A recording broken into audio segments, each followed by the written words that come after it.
Chapter 19. The Degradation of Going with the Flow.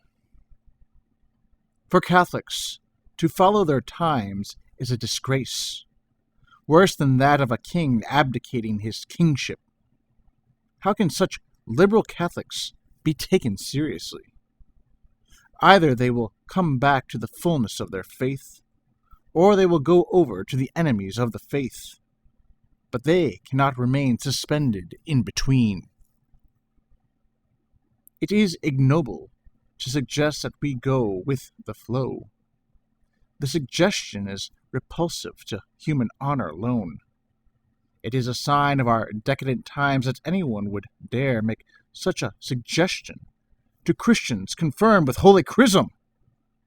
Imagine a king deposed from his throne, the last, best hope of his conquered fatherland, who was suddenly to declare that he considered himself justly deposed, and that he only aspired to enjoy his personal possessions, according to the laws governing all citizens, beneath the protection of the very men who were plundering his subjects. Can you see the infinite disgrace of such a wretched king? But that would be nothing in comparison with what is proposed to us. This king, we imagine, would disgrace himself in vain. No one would believe him.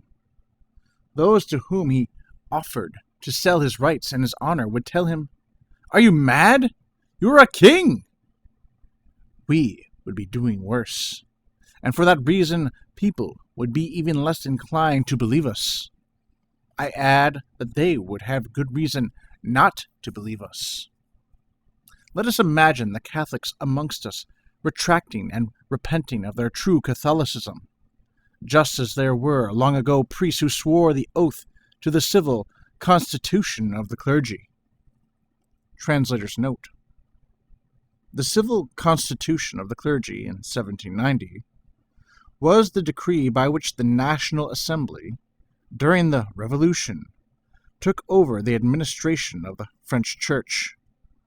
All ecclesiastics were obliged to take an oath of loyalty to this constitution, under pain of deposition, and those who refused and continued in their functions, loyal to Rome, became outlaws and were subject to civil prosecution for disturbing the public order.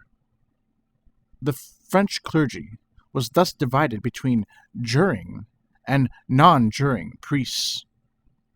End translator's note. Today, the Catholics, staying Catholic or returning to being truly Catholic, would question the sincerity of all such preferring to remain liberal. Which way would these liberal Catholics go, caught as they would be between the true Catholics anathematizing them and the true disbelievers demanding guarantees of their repudiation of Catholicism?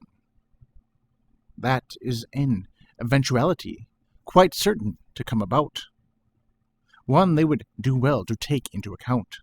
On the one hand, if such liberal Catholics rejoin the ranks of the faithful, submitting themselves to the teaching of the Church that proclaims her rights over the world, their going liberal will have achieved nothing.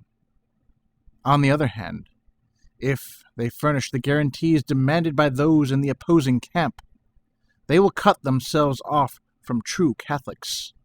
They will commend liberty for imposing silence on the enemies of liberty.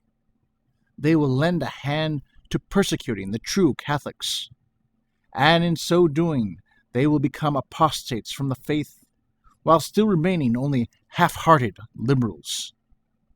They can count on falling into one of these two categories, either half-hearted liberals or full-hearted Catholics.